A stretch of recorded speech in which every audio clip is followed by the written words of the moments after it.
नमस्कार, भारत समाचार देख रहे हैं आप और मैं हूं आपके साथ प्रियव्रत दीक्षित। हमारी खास पेशकश वो आ गया, भेड़िया इस पैक में आप सभी का स्वागत है। यूपी में आदमखोरों का आतंक लगातार बढ़ता जा रहा है। बहराइच, लखीमपुर और सीतापुर जैसे जिलों में हालात बेहद भयावह हैं। किसान परेशान हैं, ग्रामीण दहशत में हैं और शाम ढलते ही लोग घरों में कैद हो जाते हैं। जंगली जानवरों में भेड़िया, गुलदार और टाइगर के हमलों ने लोगों की नींद उड़ा रखी है। वहीं महसी के बाद कैसरगंज में भेड़िए का आतंक जारी है। एक ही रात में 2 वारदातों को अंजाम दिया। भेड़िए ने एक महिला और एक पुरुष को जख्मी कर दिया। वहीं महिला और पुरुष जख्मी है और साथ ही साथ इस घटना के बाद से क्षेत्र में मातम और भय का माहौल है। वहीं वन विभाग आदमखोरों के आतंक पर काबू पाने में नाकाम साबित हो रहा है। लगातार आपको बता दें कि आदमखोर का आतंक लगातार जारी है। लगातार जंगली जानवर लोगों को अपना निशाना बना रहे हैं, लगातार उन पर अटैक कर रहे हैं, लेकिन वन विभाग जो है वो चैन की नींद सोता हुआ नजर आ रहा है। लगातार लोग शिकार हो रहे हैं, लोग डर के साए में जीने को मजबूर हैं। लगातार लोगों की जान जा रही है, लेकिन उसके बावजूद भी कोई ठोस कदम नहीं उठाए जा रहे हैं।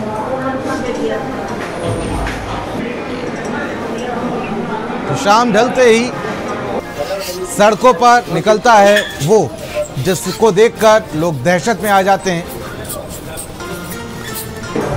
कॉम्बिंग लगातार की जा रही है, लेकिन उसके बावजूद भी कोई ठोस कदम नहीं उठाया जा रहा। आपको याद होगा बहराइच में ठीक 1 साल पहले जहां पर भेड़ियों का आतंक देखने को मिल रहा था, 15 से 20 लोगों ने भेड़ियों के आतंक से अपनी जान गंवाई थी। और अब देखने को मिल रहा है कि ठीक आस पड़ोस के जिले हैं बहराइच के, चाहे हम लखीमपुर की बात कर लें, चाहे हम सीतापुर की बात कर लें, गोंडा की बात कर लें, ये वो जिले हैं जहां पर ये पूरा तराई क्षेत्र आता है। तो वहीं ये क्षेत्र जो है वो इस वक्त बाढ़ से भी करा रहा है, क्योंकि कई नदियां जो हैं वो उफान पर हैं, जिसके चलते जब पानी जंगलों में पहुंचता है तो ये जीव आशियानों की तरफ भागते हैं, रिहायशी इलाकों की तरफ भागते हैं, जिसके चलते ये खुखार हो जाते हैं और फिर ये लोगों को अपना शिकार बनाना शुरू कर देते हैं।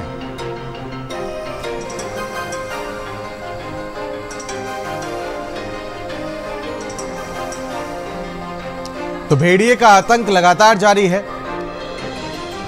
लगातार आपको बता दें कि बहराइच, सीतापुर, लखीमपुर और साथ ही साथ गोंडा, ये जो पूरा नेपाल से सटा हुआ जंगली इलाका है, यहां पर कहीं ना कहीं लोगों को जंगली जानवरों से दो चार होना पड़ता है। और आपको याद भी होगा ठीक 1 साल पहले कि आखिर किस कदर लोगों को परेशानी हो रही है।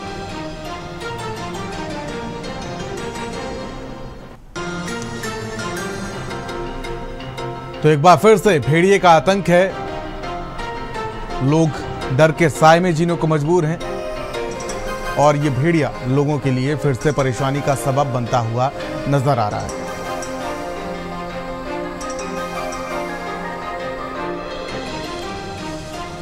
ग्राउंड जीरो पर आखिर क्या स्थिति है, सीधे लिए चलते हैं आपको ग्राउंड जीरो पर लेकर, जहां पर हमारे संवाददाता सैयद रेहान कादरी हमारे साथ बहराइच से जुड़ चुके हैं और साथ ही साथ अमरजीत हमारे संवाददाता हमारे साथ सीतापुर से जुड़ चुके हैं। बहराइच रेहान के पास चलते हैं सबसे पहले। और रेहान, ग्राउंड जीरो पर क्या स्थिति है, क्योंकि ठीक 1 साल पहले हमने देखा था कि किस कदर यहाँ पर भेड़ियों ने अपना आतंक बरपाया था, कहर बरपाया था और लगभग 15 से 20 लोग मौत के मुंह में समा गए थे। इस बार क्या तैयारी वन विभाग की है, क्योंकि जो तस्वीरें सामने आई हैं वो बेहद डरावनी है, भयावह तस्वीरें सामने आ रही हैं। देखिए, अगर बात किया जाए तो पिछले साल जिस तरह से भेड़िए ने आतंक मचाया था, जिसमें तकरीबन 10 लोगों की मौत हुई थी और 50 से अधिक लोग घायल हुए थे। ये जो अब भेड़िए का आतंक था ये बहराइच के महसी इलाके में था, लेकिन अब जो भेड़िए का जो आतंक देखने को मिल रहा है वो कैसरगंज में देखने को मिल रहा है। अचानक से भेड़िए की शुरू हुई हमले में ताबड़तोड़ उसने कई लोगों को जख्मी किया है, साथ ही साथ 2 लोगों को मौत के घाट उतारा है। जो ये भेड़िया है, इसका मूवमेंट जो है, इसके जो हमले हो रहे हैं वो कैसरगंज के मझारा तोकली में हो रहे हैं, जिसमें 8 साल की एक बच्ची को भेड़िया जब उठाया ले गया था, उसके हाथ और उसके पैर को खा लिया, उसकी लाश उसके घर से कुछ दूर पर बरामद हुई। वहीं कुछ 2 ही दिन बाद एक पिता के साथ सो रही बच्ची को भेड़िया उठा ले गया, और जो बच्ची की उम्र मात्र 3 से 4 महीने की थी, उसे वो उठा ले गया दबे पांव, और उसके बाद उसे निवाला बनाया। बच्ची की लाश की पहचान तक नहीं हो पा रही थी। बच्ची के हाथ से बंधे जो कलावा है और उसके कपड़े से उससे पहचान हो पाई है, वो उसके पूरे जिस्म को खा चुका था। सिर्फ कुछ उसके अवशेष ही बचे थे जिससे उसकी पहचान हो पाई थी। जब मौके पर फॉरेस्ट टीम को बुलाया गया था, लगातार जो वहाँ के ग्रामीण हैं वो डरे हुए हैं, वो खौफ के साए में है। उनका ये कहना है कि जो यहाँ का वन विभाग है वो कार्रवाई के नाम पर केवल खाना पूर्ति करने का काम कर रहा है। लगातार जो ग्रामीण हैं वो खौफजदा हैं, वो खौफ के साए में है। भेड़िया ताबड़तोड़ वारदातों को अंजाम दे रहा है। कभी जब इसने भेड़िए ने शुरुआत में जो हमले शुरू किए तो एक तरफ जो वन विभाग है वो मानने को तैयार ही नहीं था कि भेड़िया है, वो लगातार इसे एक हिंसक जानवर बता रहा था। लेकिन अब जब हमले बढ़ गए हैं तो चश्मदीद हैं, तो ग्रामीण हैं, तो इस चीज को देख रहे हैं अपनी आंखों से किस तरीके से भेड़िया दबे पाव आता है, हमला करता है, बच्चों को मौत घाट उतारता है, बड़ों पर भी हमला करता है। पिछले साल जो देखा गया था मासी में, उसमें ये देखा गया था कि उसमें बच्चों को ज्यादातर निशाना बनाया गया था। लेकिन अभी जो आलम देखने को मिल रहा है जिसमें बड़ों को भी, पुरुषों को और महिलाओं को भी निशाना बनाया जा रहा है, इसमें वो जो भेड़िया है वो गर्दन पे अटैक कर रहा है, हाथों पे अटैक कर रहा है, ताबड़तोड़ वारदातों को अंजाम दे रहा है। कैसरगंज का मझारा तौकली पूरी तरीके से खौफजदा है। वहाँ के बच्चे स्कूल नहीं जा रहे हैं, लोग खेतों में काम करने से डर रहे हैं। लेकिन जो वन विभाग है जिस तरह से ठोस कदम से उठाने चाहिए थे अभी तक वो नहीं उठा रहा है, ना ही वो अपनी कुकली नींद से जाग रहा है। जिस तरह से उसकी लापरवाही से पिछले साल ताबड़तोड़ मौतें हुई थी और लोग घायल भी हुए थे। ऐसी स्थिति में अभी उसे सचेत हो जाता था, लेकिन वो ना सचेत हो रहा है। ग्रामीण डरे हुए हैं और क्या कहते हैं, जो कार्रवाइयां की जा रही हैं, जो गश्त की जा रही हैं, जो पेट्रोलिंग बढ़ाई जा रही है, वो सिर्फ कागजों में दिखाई दे रही हैं। जो ग्रामीण हैं उनका साफ तौर पे कहना है कि वहां पर किसी भी तरीके से जो कर्मी है वो नहीं पहुंचते। अगर कोई को वीडियो को देखता भी है तो उनको सूचना देनी पड़ती है, और सूचना देने के बाद जब तक ग्रामीण की सूचना पर वहां पर वन विभाग का महकमा पहुंचता है तब तक वो जा चुके होते हैं। ठीक है, मैं लौटूंगा आपके पास। रेहान, हमारे संवाददाता अमरजीत भी सीतापुर से जुड़े हुए हैं। और अमरजीत, मैं आपसे लेना चाहूंगा कि इस तरीके से बात किया है तो ये पूरा क्षेत्र, चाहे लखीमपुर खीरी से लेकर सीतापुर और बहराइच से लेकर गोंडा तक, ये पूरा क्षेत्र तराई क्षेत्र है और इस वक्त बाढ़ का कहर यहाँ पर देखने को मिल रहा है। जिस कदर देखा जाए तो यही वो रीजन होता है कि जब ये आदमखोर जंगलों से होकर निकलकर ये रिहायशी इलाकों की तरफ जाते हैं, लेकिन वन विभाग सब कुछ जानकर भी अनजान बना बैठा रहता है और लोगों की जान के साथ खिलवाड़ करने के लिए इनको खुला छोड़ देता है।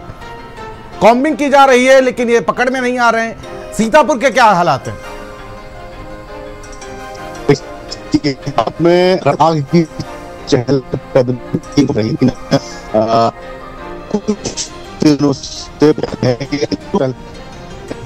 कहीं वासी गई है, भी हो रही है, पर निशान भी बनाया जी। और तो जितने भी कर्मचारी जिले में तैनात होते हैं इनमें से जानवर पकड़ने की ट्रेनिंग या उसको रेस्क्यू करने की कुछ शायद जी लोग है वो ऐसे जानवर इनके क्षेत्र में आता है तो इनका पूरा प्रयास किया था कि किसी तरीके से उस जंगली जानवर को अपने क्षेत्र से दूसरे के क्षेत्र में कर दिया जाए ताकि इनकी जो जिम्मेदारी है वो वहां से खत्म हो जाए। तो अभी तक जो चीजें रही है, बाघ को जो रेस्क्यू करने का इनका जो काम चल रहा है या उसको ट्रैक करने का जो काम चल रहा है, वो केवल इनका प्रयास यही है कि किसी भी तरीके से सीतापुर सीमा के बाहर बाघ चला जाए, या जो तेंदुआ यहाँ पे अपनी मौजूदगी चला रहे हैं वो अपने इस क्षेत्र के बाहर चले जाए ताकि उनकी जिम्मेदारी जो है वो खत्म हो जाए और फिर जिसके इलाके में जाएगा वो समस्या उसकी हो जाती है। लेकिन इनको इस बात का कतई इल्म नहीं है कि इनके इस तरीके के कृत्य से आम जनजीवन पूरा प्रभावित हो रहा है। पूरी बेल्ट कृषि योग्य बेल्ट है, ऐसे में जब लोग खेतों में नहीं पहुंचेंगे तो फसलों का नुकसान हो रहा है और खेतों में जाए तो जानमाल का नुकसान हो रहा है। तो वन विभाग में ट्रेंड लोगों की बहुत बड़ी कहते हैं मात्रा में कमी है। ट्रेंड लोग ना होने के चलते कोई भी जंगली जानवर ठीक से पकड़ा नहीं जा रहा है और ये लोग अपनी नाकामी छिपाने के लिए तरह तरह की बयानबाजी करते रहते हैं। महोली में हम लंबे समय से देख रहे हैं, 22 दिनों आज हो गए हैं किसान को जब बाघ ने मारा था, 40 लोगों की टीम लगी हुई है। 1 दर्जन से अधिक पूरे क्षेत्र में कैमरे लगाए गए हैं। थर्मल इमेज ड्रोन का इस्तेमाल किया जा रहा है। पूरा एक सुरक्षित वाहन यहाँ पे रखा गया है। इन सबके बावजूद बाघ की परछाई तक जो है वन विभाग नहीं देख पाया है। शाम होते ही जो कमांड सेंटर बनाया गया है, उस कमांड सेंटर को छोड़कर गेस्ट हाउस में निवास करते हैं कर्मचारी, और जो अधिकारी होते हैं वो अपने अपने दंगलों में चले जाते हैं। जबकि सबको पता है कि बाघ के जो शिकार करने का समय होता है वो शाम का समय होता है, लेकिन शाम के समय एक भी अधिकारी कमांड सेंटर में नहीं मिलता है। और जब इनसे बात करते तो बोलते हैं कि लगातार हम बाघ को ट्रैक कर रहे हैं, लगातार हम बाघ को पकड़ने की कोशिश कर रहे हैं। तो कुल मिला के ये है कि कहीं न कहीं इन लोगों को, इन जंगली जानवर को रेस्क्यू करने की इनको ट्रेनिंग न होने के कारण जो क्षेत्र में नुकसान हो रहे हैं वो हो रहे हैं, और ये अपनी केवल नाकामी छिपाने का काम है। अमरजीत, अभी कुछ दिनों पहले अगर देखा जाए तो सीतापुर में एक मामला सामने आया था जहां पर बाघ ने एक परिवार को अपना निवाला बनाया था, और उसके बाद वो परिवार सीएम योगी आदित्यनाथ से भी मिला था, और उसके बाद सीएम योगी आदित्यनाथ ने भी उसको मदद का भरोसा दिया था। साथ ही साथ अधिकारियों को भी कड़े शब्दों में चेतावनी दी थी कि आप अपने काम पर लग जाइए, और लोगों की जान को कैसे बचाना है वो उनका काम है। इसको लेकर क्या अपडेट आपके पास है? देखिए, जिस तरीके से मुख्यमंत्री जी ने घटना का संज्ञान लिया और इमीडिएट उन्होंने वन विभाग को ये निर्देश दिए कि जल्दी से जल्दी बाघ को रेस्क्यू किया जाए। वन विभाग ने मुख्यमंत्री जी की जो आदेश निर्देश थे उनका अच्छा पालन किया। इमीडिएट जो है क्षेत्र में 40 लोगों की टीम उतार दी गई है केवल बाघ को पकड़ने के लिए। लेकिन उन 40 लोगों की टीम में एक भी व्यक्ति ऐसा नहीं दिख रहा है जो रात्रि में गश्त करे। कुछ दिन पहले की बात है जहां पे वन विभाग ने अपना मचान बनाया था बाघ को पकड़ने के लिए, ट्रैकुलाइज करने के लिए।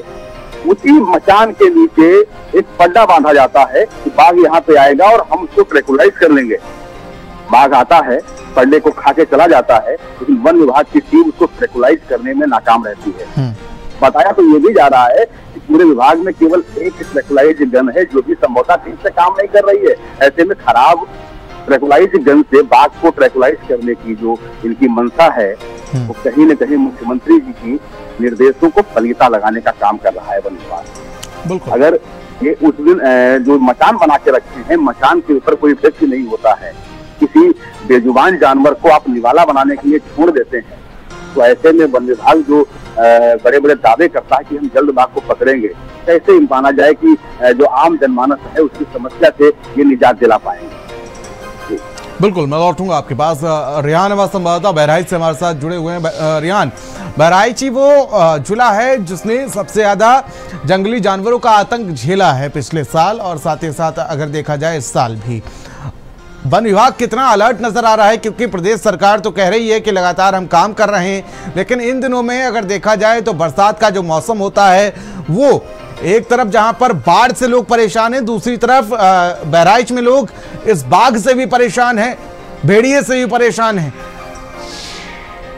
देखिए, बहराइच जो है वो चौतरफा मात्रा फैलता है कुदरत की, जहाँ एक तरफ जब बारिश का मौसम आता है तो जंगली रास्तों को भले बंद कर दिया जाता है, लेकिन जंगल से आने वाले जानवरों को रोके जाने के कोई भी जो विभाग द्वारा इंतजाम नहीं किया जाता है, जिसको लेकर न सिर्फ भेड़िया, तेंदुआ, मगरमच्छ, इस तरीके से कई सारे जानवर और जो वन्यजीव जो हैं वो आबादी वाले क्षेत्रों में देखने को मिलते हैं।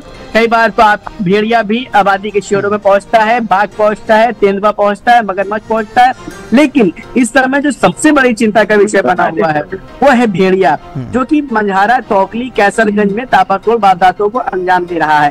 सरकार भले ही पूरी प्रयास कर रही हो इसको पकड़े जाने के लिए, ग्रामीणों को, वहाँ के लोगों को इससे निजात दिलाने के लिए, लेकिन जो अधिकारी है वो केवल खाना पूर्ति करने काम कर रहा है कि बरसात के मौसम में जो भेड़िए हैं उनकी बांधों में पानी भर जाता है।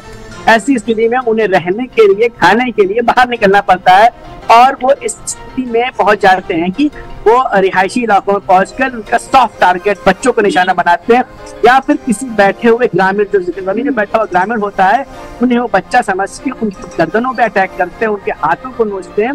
लेकिन जो वन विभाग की टीम है, जिस तरह से तैयारियां उसे करनी चाहिए थी, अभी तक करती नजर नहीं आ रही है। वन विभाग की तैयारी, वन विभाग का प्रयास भेड़िए के आगे ऊंट के मुंह में जीरा साबित हो रहा है।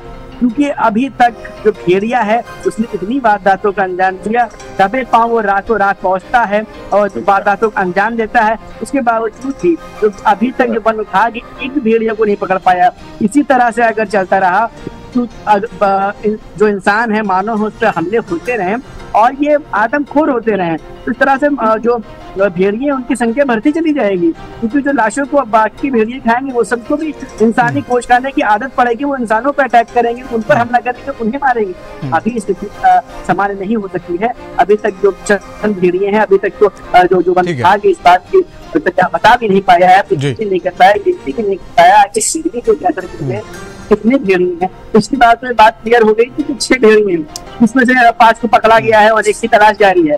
लेकिन अभी तो कैसा कितने भेड़िए, कहाँ भेड़िए नजर भी नहीं आ रहे। ग्रामीण में देख रहे हैं, ग्रामीण बता रहे हैं भेड़ आया था, लेकिन जो वन विभाग है जो वो लोग केवल जागरूक करने के लिए वो अपना जो हिस्सा है वो ढंगोरा है वो पीट रहा है और कार्रवाई के नाम पर शून्य नजर आ रहा है। ठीक है रेहान, बहुत बहुत शुक्रिया हमारे साथ जुड़ने के लिए, आप दोनों का ग्राउंड जीरो से हम तक अपनी अपडेट्स पहुंचाने के लिए। चलिए खबरों में आगे बढ़ेंगे और बिजनौर से खबर सामने आई है, जहां पर आपको बता दें कि गुलदार रिहायशी क्षेत्र में घूमता हुआ दिखा है, जहां पर गुलदार के घूमने का वीडियो भी सीसीटीवी कैमरे में कैद हुआ है, जहां पर ग्रामीण सीसीटीवी वीडियो ग्रामीणों ने वायरल किया है।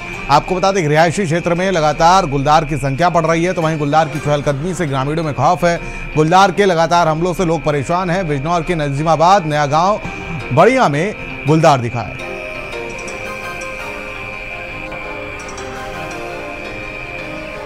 तो फिलहाल ये वीडियो सीसीटीवी कैमरे में कैद हुआ है, तस्वीरें वायरल हो रही हैं। तो गुलदार रिहायशी क्षेत्र में घूमता हुआ दिखा है।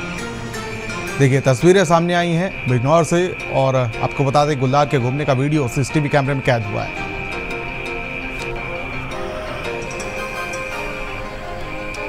तो रिहायशी क्षेत्र में घूमता हुआ नजर आया, लोगों में दहशत का माहौल है और वन विभाग की टीम अलर्ट है, लेकिन अब कब तक पकड़ा जाएगा फिलहाल एक बड़ा सवाल है, क्योंकि लोग दहशत में जी रहे हैं और ये पूरी घटना सीसीटीवी कैमरे में कैद हुई है। देखिए ये तस्वीरें सामने आई हैं।